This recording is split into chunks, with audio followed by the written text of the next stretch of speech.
vamos falar então de WandaVision, primeira temporada de 2021, faz parte do universo cinematográfico da Marvel, o popular MCU, e tá disponível na Disney+.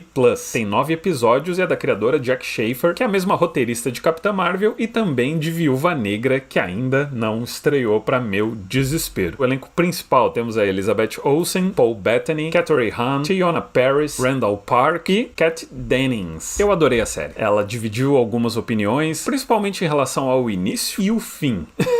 WandaVision tá começando a quarta fase. Originalmente ia ser a quarta produção, na verdade. Iam ter 2 filmes e a série do Falcão Soldado Invernal ia vir antes. Mas aí, por causa da pandemia, acabou mudando as datas e WandaVision acabou sendo a primeira produção da fase 4. Eu já sabia mais ou menos o que esperar, eu já sabia mais ou menos qual seria a pegada. Pegou muita gente desprevenida, que é a parte das sitcoms. Em termos de produção, algo impressionante. Toda a ambientação das sitcoms, né? Sitcoms, pra quem, né, não manja o termo, são aquelas séries clássicas americanas, tipo 3 é Demais, né? A galera que é mais da antiga aí com certeza cresceu assistindo algum tipo de sitcom. O próprio Maluco no Pedaço do Will Smith é uma sitcom. E aqui no Brasil teve algo parecido como Sai de Baixo. Então o WandaVision começou fazendo uma ambientação impressionante, nível técnico, assim, de recriação de cenários, de câmeras e efeitos visuais da época, né? Com, tipo, barbantes, cordas, eram efeitos práticos,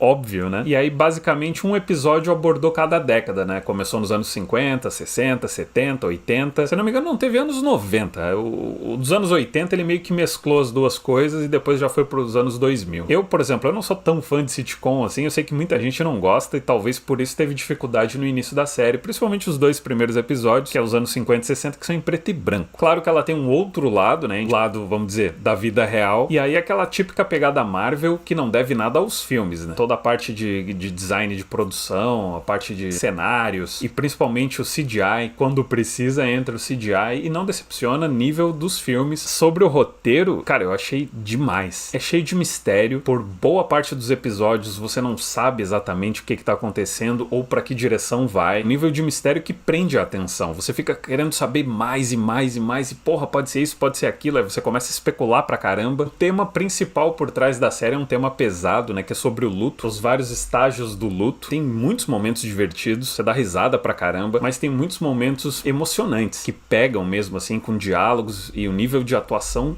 absurda. Você tem diversão, você tem momentos bizarros, você tem uns twists assim que você fica sem resposta por muito tempo. Cenas empolgantes, né, que nem no finale ali, que tem bastante ação, e momentos emocionantes. Realmente o desenvolvimento dos personagens foi muito bom. Sobre contras, eu não curto episódios semanais. No caso dessas da Disney Plus, é impossível, cara, fugir de spoilers. Então eu falei, tá, vou ter que ceder e assistir essa porra uma vez por semana. Outro ponto, assim, que eu considero um contra é a duração dos episódios. Meia hora. Isso é um absurdo, cara. Tinha que ser de 1 hora pra cima. No geral, assim, é muito bem desenvolvido e os personagens principais estão muito bem representados, mas tem algumas pontas que realmente ficaram soltas. Um dos vilões, eu achei que ficou meio aquém de desenvolvimento, principalmente no desenrolar dele. Eu gostei pra caramba da série. Os problemas pra mim foram mínimos. Introduziu elementos novos, desenvolveu maravilhosamente os personagens, apresentou personagens novos, interessantes e abriu portas aí pra muita coisa acontecer nessa fase 4. Então, assim, eu gostei demais. Achei uma série muito divertida, intrigante e empolgante também em certos momentos. Pra mim é uma série nota 9. Alguns probleminhas, nada de demais, nada muito absurdo. Eu entendi a proposta. Eu sei que pra muitos o início vai ser muito difícil, pelo menos pelos episódios em preto e branco, mas a partir do 4º episódio começa a mostrar o mundo de fora, aí começa a ficar muito intrigante e melhora a série. E o final, né, que tem aquela ação padrão do universo da Marvel, e tem aquelas 1000 teorias que acabaram não se concretizando, criaram expectativas demais, mas pra mim a série foi maravilhosa, muito divertida, recomendo pra caramba.